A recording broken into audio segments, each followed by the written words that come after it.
The Mayo Experience. Mayo Experience. Mayo Experience. Mayo Experience. Experience.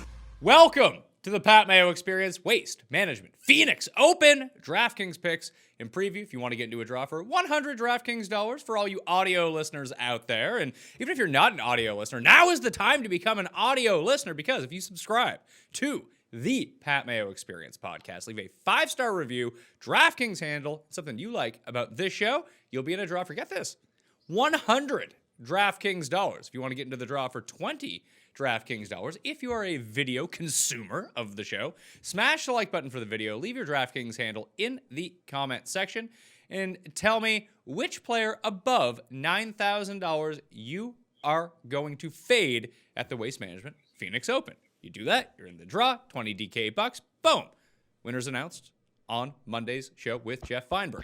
Other things to do, fantasynational.com/PME gets you 20% off if you plan on playing a whole bunch of lineups or doing any research whatsoever beyond just listening to this show, and maybe even other podcasts. You want to dig in yourself, highly recommend fantasynational.com as the #1 place to go for the most customizable stat base on the planet, plus all the tools, including the simulator and lineup generator. Why not give it a try? fantasynational.com/PME and the Pat Mayo Experience Listeners League. The link is in the description of this podcast and video.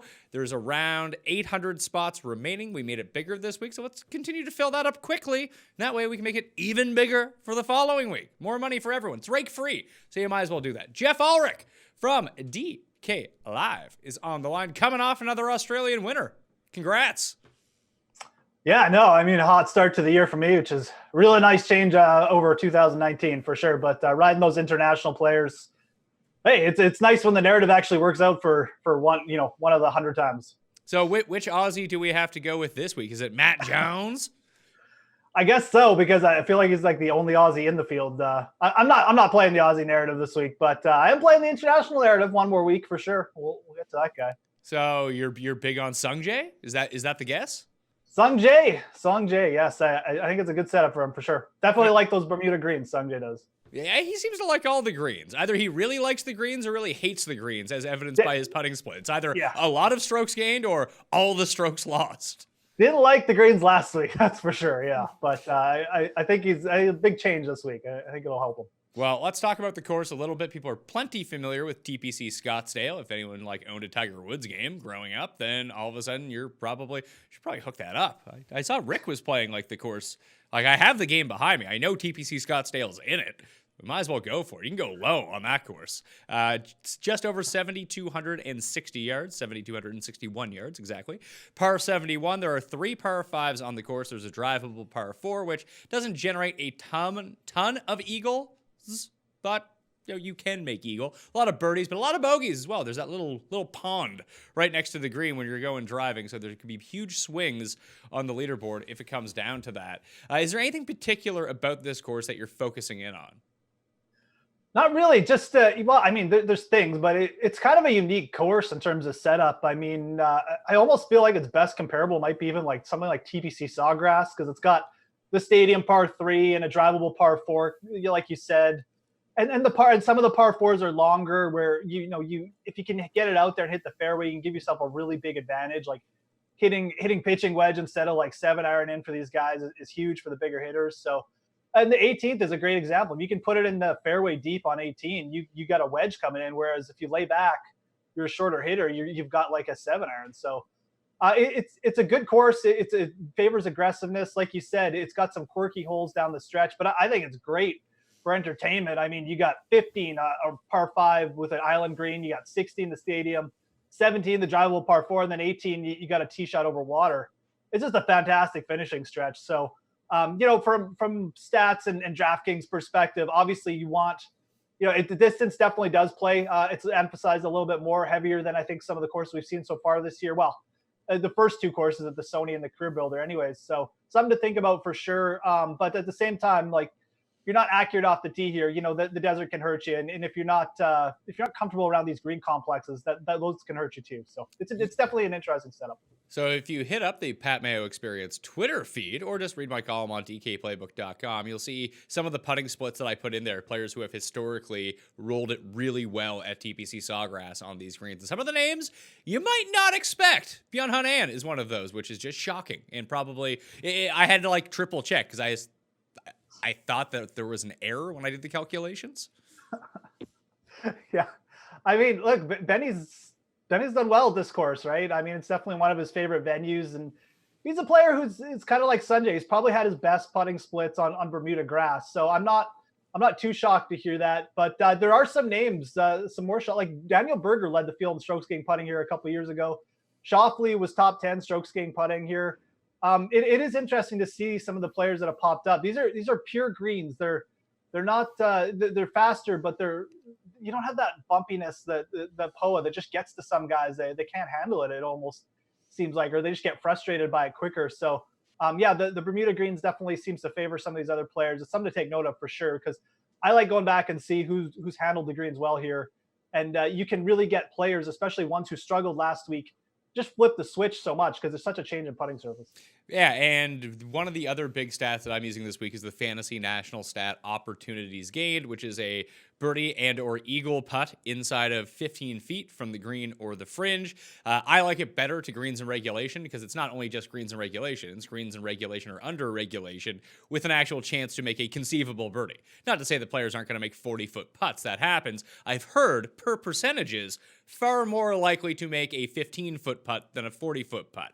I don't know if that really works out, if my math is right on that or not, but it seems to be better. So over the past 36 rounds, the top 15 players in the field in opportunities gained right now: Victor Hovland, number 1, Griot, Justin Thomas.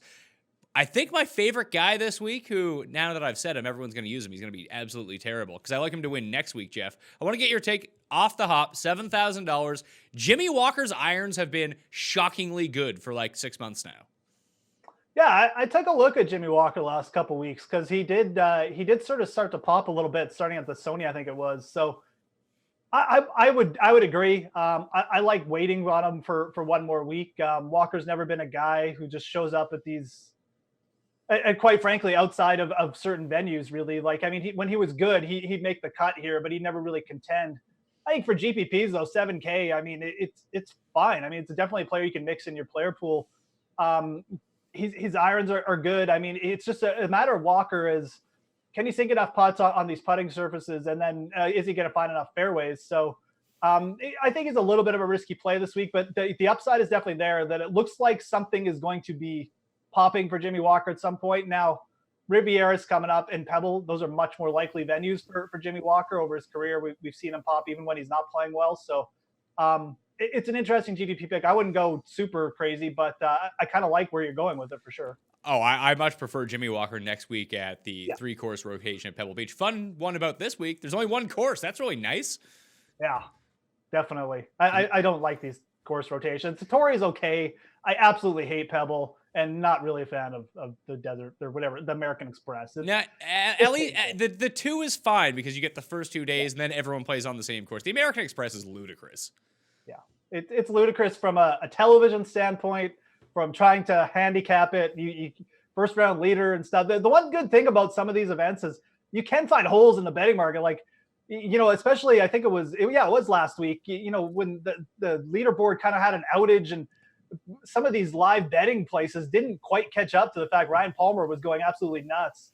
So you can sometimes take advantage of them, but A, you got to be on the ball, and B, you got to guess right too. So it's still, I'd rather just see one course. It's so much easier. And quite frankly, it's just funner. Like you get better coverage. So, well, Jimmy Walker has gained on fairway, so on accuracy against the field, just once in his past 10 starts. That would be the major drawback, like you pointed out to Jimmy Walker this week. Although, if books felt like they got caught with their pants down a little bit on Ryan Palmer while he was making that run, and he was still like 80-1, 60-1, that kind of thing.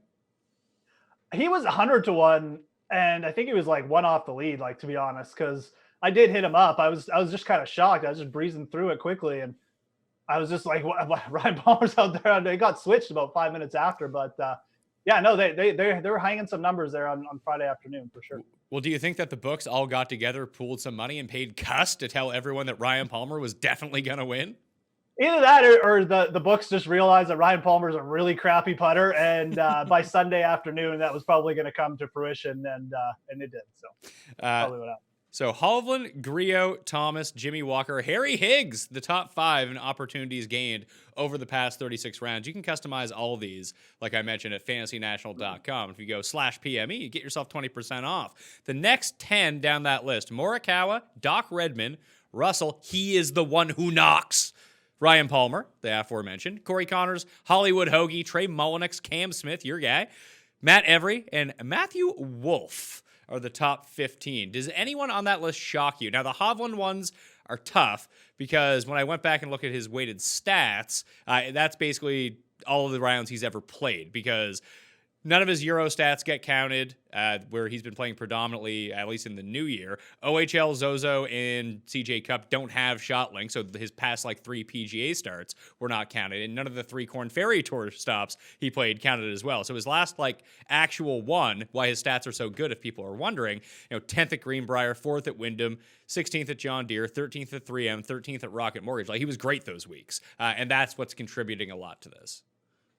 Yeah, so I mean, Victor Hovland's a guy I'm not shocked to see up there. I mean, even though we don't have a ton of recent data on him, obviously starting his season over in the Euro Tour, probably because of just appearance fees. But look, tee to green, we know what he can do, obviously, just from his run last year. And I'm not shocked to see him on the board there. He's going to be an interesting play. He didn't play poorly last week. It was just a little bit of bad weather factored in. Didn't really play well on Sunday, but definitely a player at 8.4K, like you mentioned. A ton of birdie and eagle opportunities he's creating for himself. I think the player that I wouldn't say it shocks me most, but it interests me the most is Russell Knox. I know you kind of like him. I did have a chance to watch a show, the Feinberg show from yesterday, last night, so that's good. But Russell Knox is a player when his approaches get going. I mean, his putter will eventually catch up. He's a guy who really has improved his putting over the last 2 or 3 years. I remember him stealing the Irish Open from me, a guy I had on, I think it was Ryan Fox or something like that. It was Ryan Fox. Russell Knox made that 90-foot putt. He made 2 90-foot putts in a row because he made it in regulation. Then he made the exact same putt in the playoff. It was a heartbreaker for me, but the dude can putt, so it'll catch up eventually. And T10, I think it was T10 here last year. I mean, I don't have a problem with this venue for Russell Knox. He maybe lacks a little distance off the tee, but he'll make up for that, kind of like Ches Reavie and Webb Simpson does with good long irons and just finding all the fairways. So, yeah, I think Russell Knox definitely a guy I'm interested in this week. I'm trying to think of what the corollary courses would be. And it's funny because when we were just talking about Russell Knox and you said Ches Reavie, something kind of clicked in my mind. So if we look back at who plays really well at this course year after year after year, it's generally, Bubba is always lingering. Hideki always plays well. So does Ricky, the big names that you would expect. But where else does Bubba play well? He plays really well at the Travelers. Russell Knox has won the Travelers. Ches Reavie just won the Travelers. Is that something we should be looking at, do you think? Or is that just me galaxy braining this? I think there's a little bit of correlation there. I always like to, when I'm thinking about this event, is drivable par 4s and some water, par 3s with stadium. That's why I brought up TPC Sawgrass, but the Travelers is definitely the other event that kind of fits that, right? Because it does have the drivable par 4, and it does have a couple par 3s. They have to play over water. It's a little bit more target golf. It probably just fits some of these players' eyes. I mean, you can definitely make a better case for Bubba being there than you can for TPC Sawgrass because he's never really done well there. But I think the Travelers with Bermuda greens as well, definitely a little bit of correlation. I do feel like TPC Scottsdale is kind of its own beast just because it's in the desert and it runs faster greens. But at the same time, I'm not shocked to see that there's a little bit of correlation between events like the Travelers or TPC Sawgrass, where Ricky has won, obviously, and Webb does well. And Kuchar does well. So I think those are the types of courses I would look at where players have been consistent. And the thing about this event, too, is you do have a huge group of players who just play well here every year. It just seems like every year the same guys are on the leaderboard. The same guys are in the first round. They're all 5-6 under. It's just one of those weeks where you probably don't want to get too fancy with the top guys. Then you still have to make those hard decisions between the top guys. We'll get to that Absolutely. in a second. Yeah. Leaderboard of guys in the field from the 2019 Travelers Championship. That's on POA. So it's a little bit different, but okay. Sorry. Yeah, that's right. So Ches Reavie obviously won. Keegan was number 2. Recently qualified for the field, DFS hero Zach Sucher he tied for second with Keegan Bradley as well. Vaughn Taylor, who has not missed a cut in the past 5 years here in 3 starts. Kevin Tway, Bryson, Harmon, K.H. Lee, Streelman, Ryan Moore, Wyndham Clark, Brendan Steele, Russell Knox, Adam Long. So that's, and then Sung J M. So that's kind of interesting. Looking back at that. And that is another TPC course in and of itself. So if you want to say TPC Sawgrass plays into it, maybe it's just a connection of TPC courses. There's, common themes to some of them. I believe both those are, River Highlands is a Pete Dye course, right? It's like a Pete Dye redesign course, but yeah, it's got very Pete Dye-ish characteristics for sure. So the other guys, the year before, Bubba obviously won. Good for Bubba. Nice cash for us. JB Holmes, who was also won in Phoenix before. Stuart Sink, Bo Hostler, Kevin Tway. Maybe we should be looking into Kevin Tway, either this week or at the Travelers, one of the two. Harmon as well pops up both times, and so does Bryson inside the top 10. Well, now Bryson's really interesting this week. I mean, obviously we'll get to him, but the only thing that worries me is coming off the obviously he's got to travel overseas. A little bit of a concern, but it's not something that would put me off him completely. Solid driver of the ball. Definitely, you can make the case, especially with his recent form, up there with guys like Hideki, just in terms of consistency and length. And T5 here on his first attempt, I mean, he was very much in it to win it until the final round, when the year Woodland wanted. So, yeah, watch out for Bryson this week for sure. So let's talk about the guys over $10,000. John Rahm, the ASU product himself, loser by a stroke to your guy, Mark Leishman, a week ago. In the first time we all ever heard of John Rahm, he came T5 here as an amateur when he was still in college. He's $11,400. Seems kind of cheap. Same as Justin Thomas, $11,200. If you had to pick between the two, who would it be? Because I most definitely would go with Justin Thomas. I think just from obviously how you're approaching things and what you're doing this week, I would go with Thomas as well. There's a couple reasons why. First of all, ownership. Obviously, I think most people are talking GPP's lineups. If you're making even just one lineup for the Millie Maker, I think you're just going to get lower ownership on Thomas. You mentioned the price on Rahm. He should probably be 12K this week, or like at least 11.8, and he's 11.4. It's just so easy to fit in for people. And they just look, and the ASU thing gets played up. I'm not really big on the ASU factor, to be honest. I think it actually hinders a guy like Rahm having to be, near his home. And I've heard players talk about this before.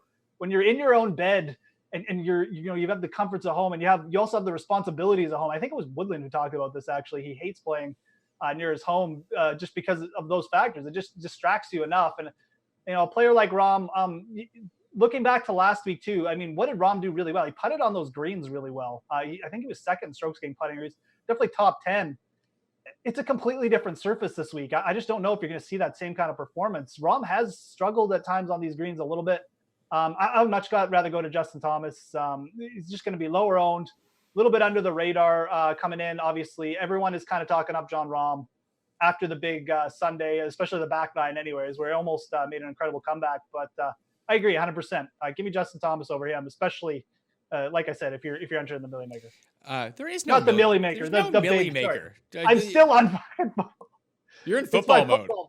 I told you I talk about like 3 sports a day. Whatever the big contest is for DraftKings, the Drive the Green. The $5 Drive the Green is big. There's a $200 single entry this week too, 100K guaranteed. That's not a bad contest. That's a good. I like that entry level. It's a good contest, especially if it's single entry or 3 max. It's only 6.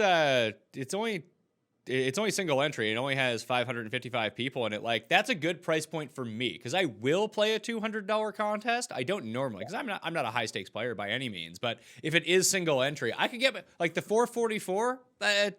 Not to say that's like a bit much. Just I have no faith that I'm going to win that. But a $200 single entry, I could get lucky.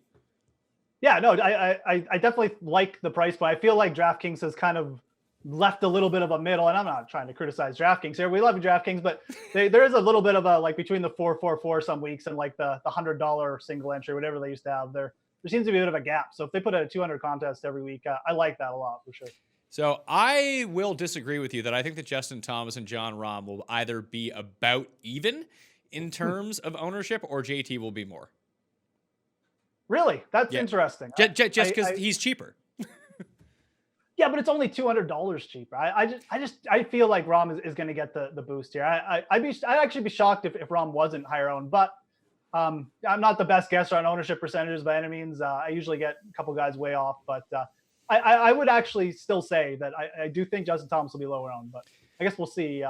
We're still a little early in the week here, so we'll see what happens. If one of these guys gets a lot of run or gets pumped up on Wednesday afternoon.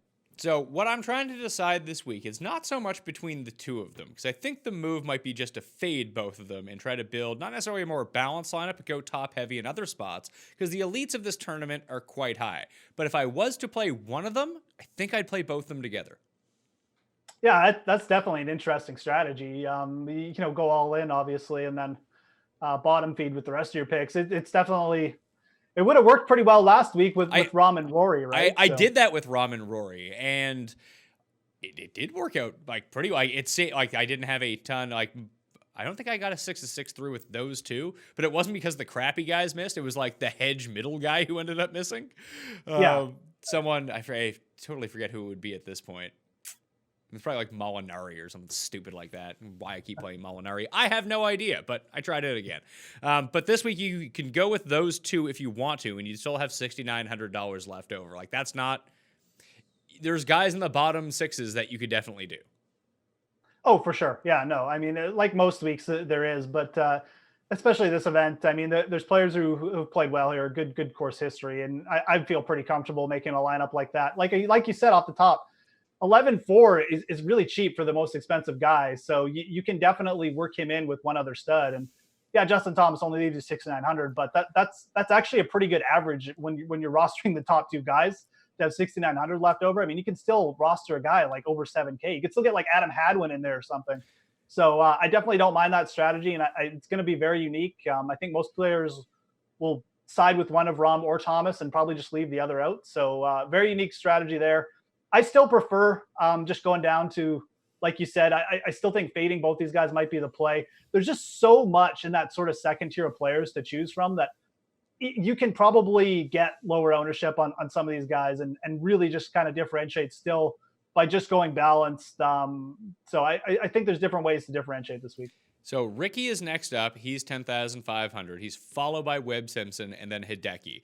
My idea right now is have a group of three of these guys, basically tell my lineup generator, I'll put those three into it and say, every lineup needs to have two of these three or at least one of these three and pair them up. But Webb, Hideki, and then Xander at 9,900. I think that's the route that I'm going to go. A core of those three guys and build my lineups out from there.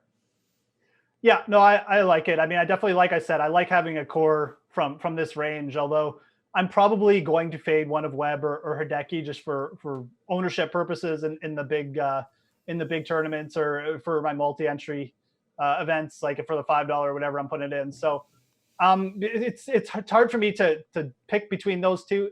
I'm probably thinking about fading Hideki just because I feel like there's a better chance that Hideki just shows up again with just a crappy putting week and in either maybe doesn't miss the cut. It's pretty hard for me to predict a Hideki miscut here, but just puts himself out of the tournament essentially, which is kind of what he did at the Sony and has done, for a lot of events.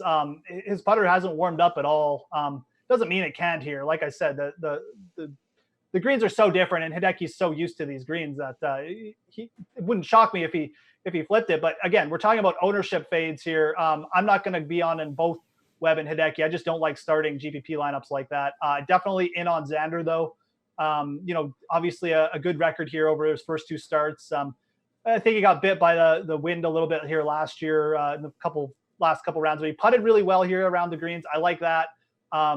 He was playing really well right before the miscut last week, which really burned me, but I don't have a problem going back to Xander, and I think you'll get the lower ownership by far on him out of those three. Right now I have Hideki, Webb, and Xander all projected around the same, which is basically the equivalent of Rom and Justin Thomas. And then you look at the bookends on either side. As it stands out right now, and obviously this could change, and this would actually factor into my decision whether I'd want to use Webb or I'd go up to Ricky, who I have projected at single digits. And then you got Finau. Finau's coming in super low. Yeah, man. I mean, I don't know what it is about Tony Finau in this course. I think it's it's still not. I get it. I mean, if he's going to be projected 5% owned, I definitely understand why people would want to go there. I'm not going to be one of those people. I just don't think the venue, the surface, the around the green stuff, I just does not set up well for Tony's game. You need a little bit of finesse around these greens, especially with things like the drivable par fours, some of the par fives where you got to get up and down, and then just hitting over water and hitting onto Bermuda greens. I just don't feel like Tony is as comfortable in that venue as a lot of these other top players like a Ricky or Hideki, or even down below him like Woodland. So is Finau going to change the narrative here one year? Probably, but I'm fine skipping it, to be honest. It's just he's proven to me too much, and I tried to chase this exact same narrative with Xander last week at the Farmers, and it burned me. I'm not going to chase it 2 weeks in a row with Finau. So. The big thing is he had a T25 in his first appearance 5 years ago. He's now missed 4 consecutive cuts in Phoenix. He just moved to Phoenix, by the way, so maybe he's familiar. He's acclimating himself with the area so he can actually make a goddamn cut at this event. But as we've seen with Finau, and I really noticed at the American Express, and you kind of hit on it too, it's not so much, and I know a lot of people, I've joked that, he's a non-drinker, he's a Mormon guy, the frat boy party atmosphere maybe it doesn't gel with him very much, just wants to get out of there. But at the American Express, it really opened my eyes to something that he just does so poorly.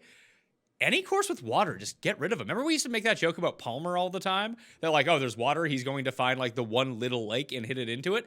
Finau's just wet all the time. Yeah, I really do feel like there is something to that, because I do agree with that sentiment. He's just not a great, I guess you'd even call it just more target golfer, maybe like a Pete Dye thing, or I don't know, whatever you want to refer to it as. I just don't think it's a great setup for Tony when he can't just blast it off the tee and then, give himself a little bit of room for error and be aggressive. I feel like once those targets get a little bit reduced, it seems to hurt him a little bit. I mean, just the courses when they're a little bit constricted, whether on approach or off the tee, it hurts him. And then you get a bigger open venue like Torrey Pines, and he's just fine. He doesn't care. He can blast, whatever. So I think there's something to that. It makes sense, really, when you talk about style of game as well. We'll see him in a couple weeks at Riviera, which is another good setup for him. So I'm fine to fade him here.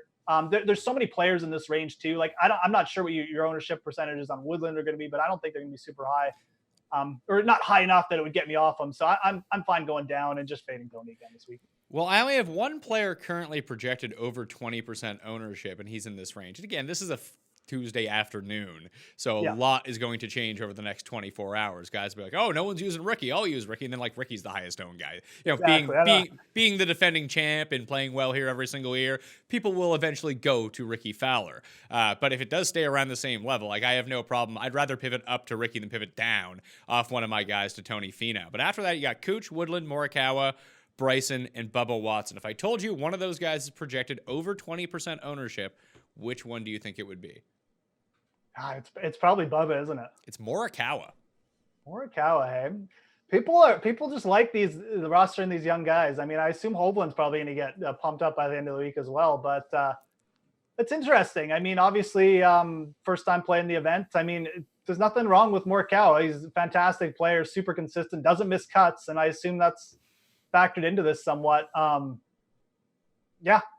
don't really have too much to say about it. But if he's going to be the highest owned player, he won't make any of my lineups this week. Yeah, that's just because there's so many pivots in the range, and again, it's not a player, but you got Bryson, Woodland, Bubba. I mean, it's just so easy to pivot off a high owned player in that range.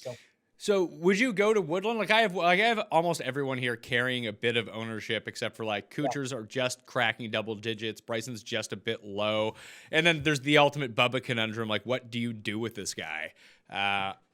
I'm in the camp of you probably use him at $9,000. That's pretty good. Oh, I'm in on Bubba this week. I'm rolling the dice for sure. Look, he likes this course. I mean, first strokes gained tee to green, first strokes gained off the tee last year here. Wasn't even really playing that well at the time. And then again, I don't really love taking guys who finish well at the Farmers at this event. I kind of like to just fade all those guys because it is a tougher week, but you can't look away from what Bubba did there. I mean, first in strokes gained tee to green, I believe. He even putted pretty well. He just looked comfortable. And when Bubba gets the tee ball going here, it's just really easy for him to be aggressive and give himself so many birdie opportunities. It almost doesn't matter if he putts well. He's probably going to end up in the top 10. So I really feel like when Bubba's grooving like that, it's okay to take a shot with him at these courses that he likes. And I'm okay with 9K. It's not even like you're paying the super premium for him. I mean, he's less expensive than all these guys. So unless he's going to get jacked up in ownership towards the end of the week, then I'm definitely in on Bubba. Bubba Watson led the field tee to green on the South Course a week ago. He led the field tee to green last year at the Waste Management Open. So this has been a very good course for him over the years. He actually tied with Tom Hoagie on the South Course at 8.2 strokes gained tee to green last week. Did you know that, let's take out the year that Hideki got hurt and hurt his wrist and had to withdraw for the first round. So he's had 5 other events here. He's come 4th, 2nd, 1st, and 15th. Last year, he still gained over 9 strokes in the ball striking department. He lost 4 strokes on the green. It was the first time he had lost strokes putting at this course ever. But in all of those 5 starts, he's gained over the 9 strokes ball striking. So combine off the tee and approach, and you know that his short game is pretty good. Like that, it's the main reason that I'm so in on Hideki this week. Yeah, and it's like it is pretty sick. I agree. I mean, like I know I was talking about fading him earlier, and it's mainly a tournament thing, but cash games, that is where I would start. Even if he putts poorly and finishes T25, it's not going to kill you. Absolutely. Right. And it's just such when a guy just dominates a course like that over a period of time, it's hard to ignore, especially when he's 10-1 and he's so much cheaper than the other players. And realistically, if you start with Hideki, you can jam in like 2 other 9K players if you want your cash game or just go balance. So you're getting such a good anchor play there. It is pretty sick what he's done at this venue. It really is. I know I was looking at those numbers last night as well, and it makes for a hard case to fade. But again, can't play everyone in this range. You got to make some hard decisions. I do feel like, too, if you're really talking about players in that range, like Xander especially and Hideki, compare very well tee to green and just their games. But, Xander has 4 wins over the last couple of years. Hideki has none. So it is something to think about. I feel like the ceiling with Xander, even though Hideki has dominated this venue, I would much rather roster Xander in GPPs. I think he's just got a better shot at winning. So why don't you just put them both together, and that's how you start your teams? It's a good idea. I don't mind that idea either. 8K range. This is where I begin to struggle just a little bit because, listen, it's hard to make a bad selection from the very top, but in this range, I'm thinking Grace, Chili Palmer, and Matthew Wolff, because I can't quit Matthew Wolff. However, I will say, Scheffler is giving me good vibes. So is Im, and so is Ryan Moore, actually. I'm good with fading Hovland and Reavie and Cam Smith. I know those guys are going to carry a bunch. You got to talk me into someone here, though, because I really like the Gray second last year, playing better overseas, 3rd and 17th his past 2 starts. Now we're getting him again, but Scheffler's just been playing so well, and I do think that the missed cut last week are going to throw some people off of him, especially with Hovland $100 cheaper. Yeah, I like going Scheffler over Hovland too. I like both these guys, but again, we're splitting hairs here. And again, if we're talking about ownership and players, trying to get players who might be a little bit lower down on sentiment, this is the place to get Scheffler. He's not going to be 25% owned for once. It's his first time going around the venue. People will say, oh, he's got no course history. He just played a desert course 2 weeks ago and just about won the event. This course sets up so much better for Scotty Scheffler, in my opinion. He doesn't have to play these greens that he's not experienced on with Torrey Pines. They're just, simple Bermuda greens. They're not simple. They're big and they're fast. But again, it's much more comparable to what he did a couple of weeks ago. Big and straight off the tee, which again fits to the narrative of guys like Woodland, guys like Hideki, who are just, consistent ball strikers off the tee. I love Scheffler this week.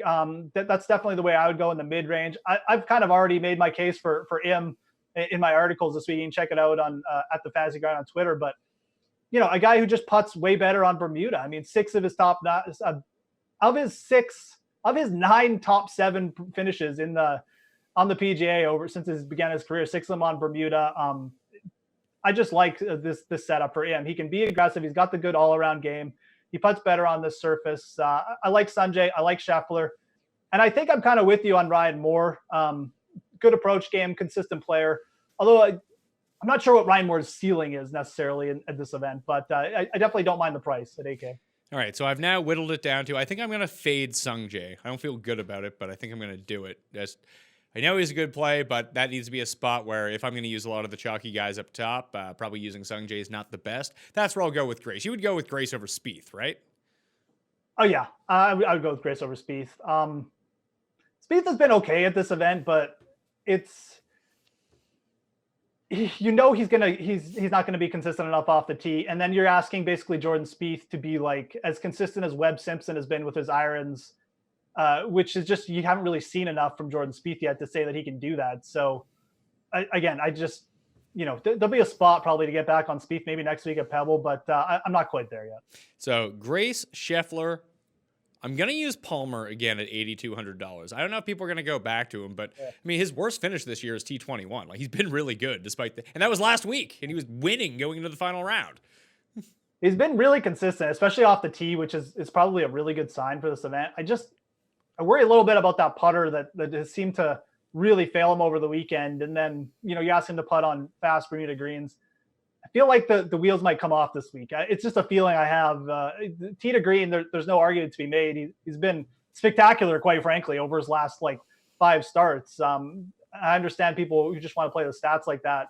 I just feel like Ryan Palmer was playing at a high level that is probably not sustainable for him over a longer period of time. And like I said, a little bit worried about how the putter unraveled him towards the end of last week. So I'm going to fade Ryan Palmer. I feel pretty good about that.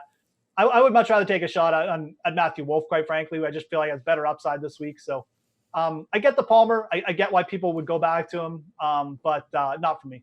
I will be playing Matthew Wolff as well. Like I said, I can't quit Matthew Wolff, and it was a nice rebound for him. He was, 4 over after the first round at Torrey Pines and ended up T21. It's not bad. Yeah, I was actually shocked when he made the cut. I had him in some lineups, and I was like, oh, what is going on here? Why do these have so many players left? And I'm like, oh, but Wolff made the cut. Great. Good job, Matthew. So yeah, this is a good venue for him. I mean, he's long off the tee, should have tons of birdie and eagle opportunities. Even if he makes some more bogeys or hits in the water a couple times, if he makes the cut, he's going to be a good DraftKings play at 8K. So this is where he made his debut last year as well, and he ended up making the cut. He was actually not necessarily in it, but he was inside the top 20 for a long time. Ended up coming T50 after a bad final round, but that was as an amateur. Now he's a pro with a PGA Tour win. Let's go, Matthew Wolff, 7K range. Guess we should just kind of throw out some guys here. The highest ranked player per my stats is obviously going to be Corey Connors because he is every single week. He's $7,900. Although when I started throwing it out to you and we were doing that crossover, I never really liked Brian Harman, but I'm going to use Brian Harman here at $7,800 along with Russell Knox at 77 and of course Benny Ann at 76 because why is he $7,600? And that's just to tempt me to use him and then he'll miss the cut. Let's talk about Benny Ann for a bit because I'm a Benny Ann guy too. I think you know that by now. I was on him the same year that he ruined your bachelor party or whatever it was. I'm a little worried about his off the tee play since the start of the year. It's been pretty sketchy, and generally Benny Ann is pretty consistent off the tee. Doesn't mean that he can't just flip it around here, but worries me a little bit. I guess I'm just exercise a little bit of caution with Benny Ann this week. I'm going to use him in a couple lineups. I'm sure he will find his way. He's 7,600. He does putt great on these greens. He likes this venue a lot. He's a good player. It's just he is struggling a little bit with that tee ball right now. We'll see if it's I think this week is actually going to be a good barometer. Is that actually an issue for him, or was it just a couple bad rounds? I think he's worth taking a shot on at 7,600, but I'm not going to stick him in cash game lineups or make him a core play. He'll just be more of a sprinkle for me. Maybe I'll hit him for a little outright or something. But yeah, something to keep an eye on with Benny Ann because he was not good off the tee last week, which is a little bit concerning because generally he's really good in that department. Yes, he's lost strokes off the tee in 4 consecutive measured events. He actually lost strokes off the tee at this event last year, too. Lost 2 and still ended up coming T20. So he's gained strokes putting in 9 of his 12 rounds at this event. Far cry from last week when in 3 rounds he lost over 7 strokes putting. That's more the Ben Ann I'm used to. Yeah, no, I mean, the putting performance was pure Ben Ann last week. Let's make that correct. But he has improved in that area, just being a little bit more consistent at least. But that's definitely a little bit of a regression. But again, I don't mind targeting players who sucked on the greens last week. That's fine because players get so frustrated with those POA greens. And we saw it with multiple players that it just seems to seep into the rest of their game. and they make for great bounce back candidates. So definitely don't cross anyone off your list just because they sucked on the greens last week. The next two guys from the lower part of the 7K range, more of the veteran presence, but almost a lot like the same case for Ryan Palmer. I think that Brendan Steele, who generally plays pretty well at this event, is someone to go back to. Like we like to think that he's in bad form because he lost to Cam Smith in a playoff. But I mean, he was just in a playoff like 3 weeks ago. So, and this is a much better layout for him for driving, irons. You know, maybe you can get hot with the putter. So I like him quite a bit. And the other one is going to be Charlie Hoffman at $7,400. Yeah, I wonder when if Hoffman's ever going to turn this around. Hey, like it's turning around. It looks like, at least. Yeah. What did he do Did he play last week? He was ninth. This is how little I've been paying attention to Charlie Hoffman.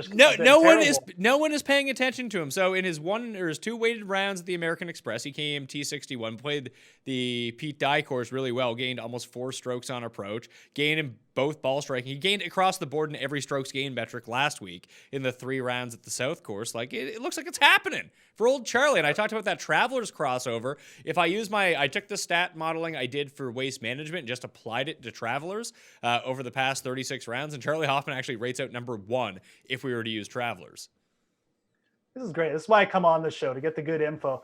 Yeah, it's pretty interesting. I mean, Hoffman, obviously a good desert player too. I mean, I think he might have won in Palm Springs one before. He's definitely had some top finishes there. But look, when Charlie gets it going, he gets it going. He puts together like strings of top 10s. So maybe this is the start of it. Yeah, absolutely a guy I'm going to look into for sure. And look, this range is, like you mentioned, Steele. And I was going to bring up Steele too, because I like that pivot, especially if like Ben Ann's going to get chalky or someone else in this range, or like Vaughn Taylor. Steele's been fantastic at this event. He just, obviously he started the season well, but multiple top 10 finishes here. His only missed cut came here last year, but he was playing injured last year too, something to take note of. So he's ball struck well. I definitely don't mind going back to Steele, who missed the cut last week. Again, good bounce back candidate. But yeah, Hoffman is going to be a guy I'm going to have to look into a little bit. I definitely like taking a chance on him in this range because there's no one who really sticks out to me under here, maybe except for Adam Hadwin, who's 7,200, just seems underpriced. Obviously coming in just because he took a week off because of baby swag issues. But I kind of like that Hoffman call, I'll be honest. I was just going to play Harris English again and like hope for a T60, but I have to go up to Hoffman. I think I can do Harris English as well, like divvy up shares between the two, because I don't want to be super overweight on Hoffman and have him go like full Hoffman. But you have Hoffman, you have Harris English, Steele is another one like you mentioned. I'd be more interested in Zach Johnson, but I'm not. I wish I was. He's made the cut here each of the past 5 years, same as Martin Laird. But he's coming in with some significant ownership comparatively to everyone else down in this range. The next guy I would go to, the two, I've made a deal with the devil that I'm just going to use Denny McCarthy every week, I think. If I'm gonna use Ben Ann and hope for the best on the greens, I'm gonna do the reverse with Denny McCarthy and just hope that like he can figure out how to hit a 7-iron. Yeah, the reverse. It's like him or Grillo. Pick your poison, right? Like, do you want to bet on Grillo finally learning how to putt, or McCarthy being more consistent with your irons? I get kind of why you want to go to McCarthy, especially because if he gets hot with his putter and just makes a few good iron shots, at least he'll convert them. Whereas Grillo, who knows? Yeah, I could see it. I think I'd prefer going down to Max Homa in this range. I want to say Homa might be a local here too. I think he is. I think he's one of the crew who lives around this area. But he's starting to play really well. This is kind of the form we saw before his win, where he was making cuts, putting together some top 20s, and then he kind of popped. Homa's a pretty solid player. He's a guy who can get hot with his putter too. So I like going down to him as opposed to both those players I just mentioned. So I think I'd rather play Carlos Ortiz, even coming off like he was playing so well, and then he was just a disaster to close out his first round. He just couldn't get anything going on day 2. But I like this as a rebound spot for him. I remember he cashed me a nice 3-1 3-ball last year after he was like +4 through 3 holes and just fired all the way back. He makes a lot of eagles. He's a good driver of the ball, and he plays these long par 4s really well. And I think that anyone who used him last week is feeling scorned, and therefore you should probably go back to him. Because like in this range, like Lonto is still going to carry ownership despite burning a lot of people. Who was the other one? All right, everyone's going to use Tom Hoagie. Maybe they should after back-to-back top 10s, but that feels like a very easy, not an easy fade because obviously he is playing well, but I don't know how long old Hollywood Hoagie's going to keep this up for. Yeah, I agree. I mean, at some point, the wheels will probably come off for Tom Hoagie. You might be able to go to him for one more week. I definitely played well in the desert a couple weeks ago, but it's I think if he's going to pump up to like to be the most owned player in this range again, it's probably an okay fade. I do you have a just on how popular Adam Hadwin's going to be? Like, do you feel like by the end of the week he's going to be one of the most popular players in this range? Because you look at his track record here, and then again at the other desert stop. This just feels way too cheap. I mean, Hadwin was pretty good over the fall. I know he hasn't had a start yet, and maybe that'll throw some people off, but I really like Adam Hadwin here. I mean, the 7,200, he just feels like a complete, I don't want to say free space, but it's pretty close to that at 7,200. I mean, I don't know. Maybe I'm way off here, but I really like him, especially if he's going to be like 10% owned or less. That's right around where I have him at, is around 10% ownership. But like, I guess my question to you would be, why would I play Adam Hadwin, who I'm not sure has picked up a club since the President's Cup, or Andrew Landry, who won 2 weeks ago? Yeah. I mean, Landry is, it's hard to trust a guy who.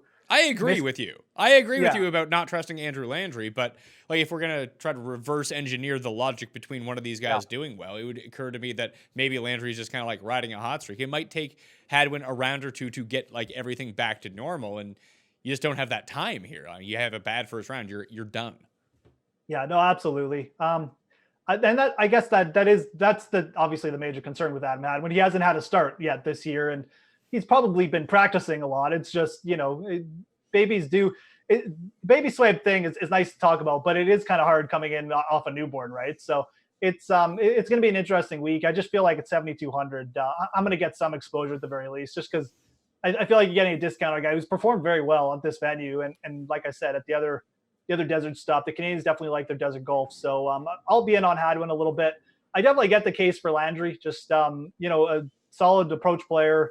Obviously just won at the other desert stop that I've been talking up a lot. So you could definitely go that way. I just, a player that as inconsistent as Landry and as, boom or bust, I'm okay fading, especially with some of the other names we've already mentioned, like Homa and even Ortiz, who like you said, is probably a good bounce back candidate. So I'm out on Landry, but I get the logic at least.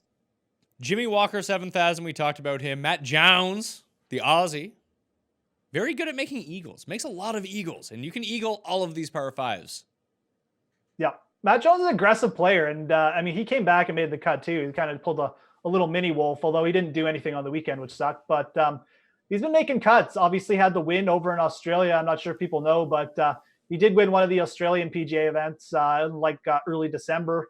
So this is a player who's been playing well for a bit now. Obviously, he went through a little rough patch, struggled to keep his card, but Matt Jones is aggressive. He likes to play fast. He likes to be aggressive. He's familiar with this venue. I don't mind him, and I don't hate Walker. Like we already talked about him, but I probably prefer Matt Jones this week, and then maybe go back to Walker in a week or two. But Jones at 7K, definitely on my list of plays down here. Not too much else at 7K either. I think Walker and Jones would be it for me. 6K guys, if you wanted to do that stack that we talked about at the top, where you just take Thomas and Rahm, these are at least three of these guys you're going to need if you even want to bump up to someone in the $7,000 range. But looking at it right now, I like Cheston Hadley a lot. I think that he's going to end up being somewhat popular, another good desert golfer. The other guys I have stars next to, Sam Burns, another guy who rallied to make the cut last week for me. 11th in par fours gained from 450 to 500 yards, and 5th in eagles. And he putts so good on Bermuda that I think I'm going to lock him in. Grayson at 6,700, Doc Redman at 6,600, Killa Keith back on Bermuda. We got $6,400. Mark Hubba Hubbard, $6,200. I'm waiting for them to add Zach Sucker to the. Is it Sucker or Suture? Oh, I don't know actually. I think it's Suture, but just because the Americans tend to pronounce their names just like it looks. So, but I actually don't know. I assume that he gets added at like 61. I would use him again. Yeah, why not? I mean, geez, the guy was unconscious there for a little stretch around the South Course. He's having fun, playing well. If he's 6,100 or something, I'd pop him in. I will say around that range, Jamie Lovemark is interesting. Oh God, why is he interesting? What is this, like 2016? 8th in approaches last week, or I think it was 18th in approach. He's 8th in strokes gained tee to green last week on the South Course. is a little bit interesting. Anyways, I mean, coming in off injury, I mean, this is a player who, when he's playing well, would be in the 7K, low 7K range in an event like this, right? So 6,200, I think you're getting a player who's getting a discount on someone coming back from injury, hasn't put in a ton of starts, but obviously flashed a little bit on a tough course last week. So I think Love Mark at 6,200, definitely, like, if you're going back in this range, you're making some of those extreme like Rom Thomas lineups, I'd take a look at him. Whew.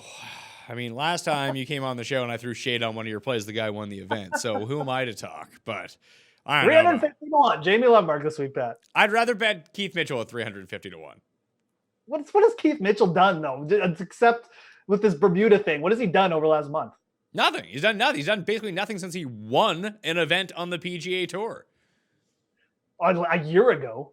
Yeah, it's this fine. This is a what have you done lately for you? So Jamie Lovemark has 3 good rounds, and we erased 3 years of horrible play.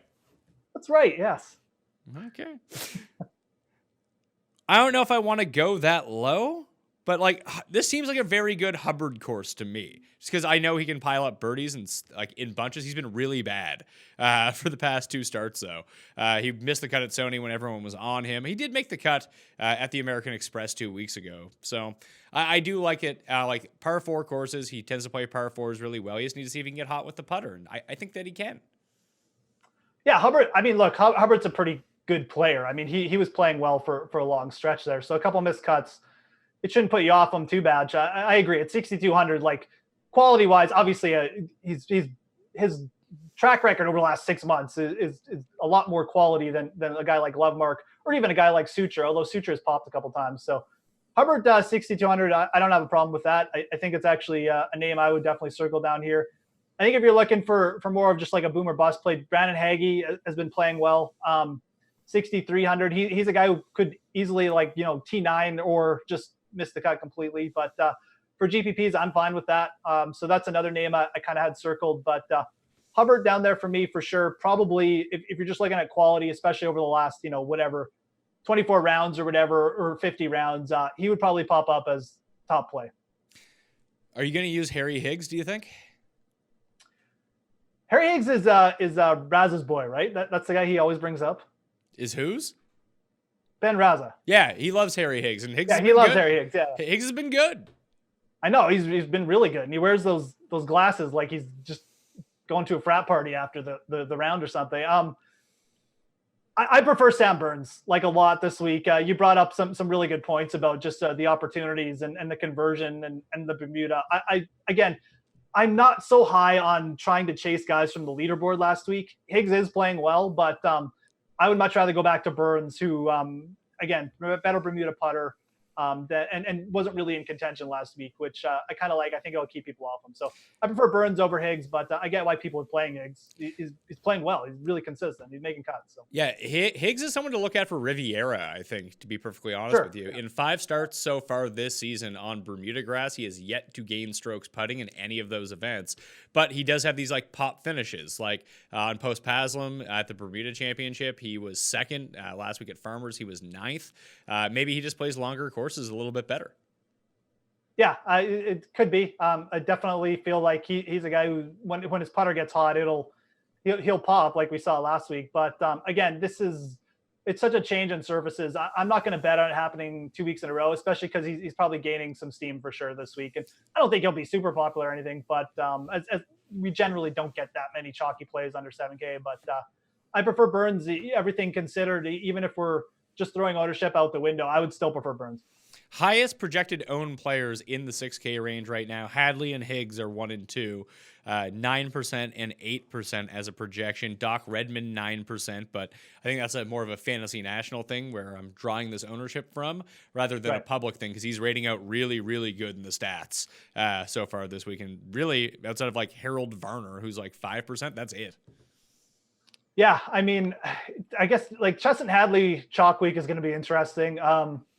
I get why people are playing him, and like I kind of like him too, to be honest. It's Chesson Hadley, right? I mean, I don't know. If he gets over if he gets in a double-digit ownership, it's going to be a pretty easy fade. But maybe just a guy you could bet like top 20 or top 10, and then just fade in DFS. That actually might be a good strategy, to be honest. He's played well at this event, though. I mean, I can't say anything about it. He definitely has popped a little bit over his last 2 starts. He's just so inconsistent. He can putt poorly with the worst of them, right? So, I'm okay fading him. I'd probably even prefer Higgs over Hadley this week. I think I'll go Hadley over Higgs. If I had to fade one of them, it's going to be Higgs. I'll probably be underweight to the field on Hadley, only because I bet him at 225 to 1, and I'll probably play that top 20 on him. I think that's probably the best route to go. Bet him first round leader or something. Yeah, exactly. Right. Yeah. All right. Geoff Ulrich at the Fantasy Grind on Twitter. Pimp yo shit.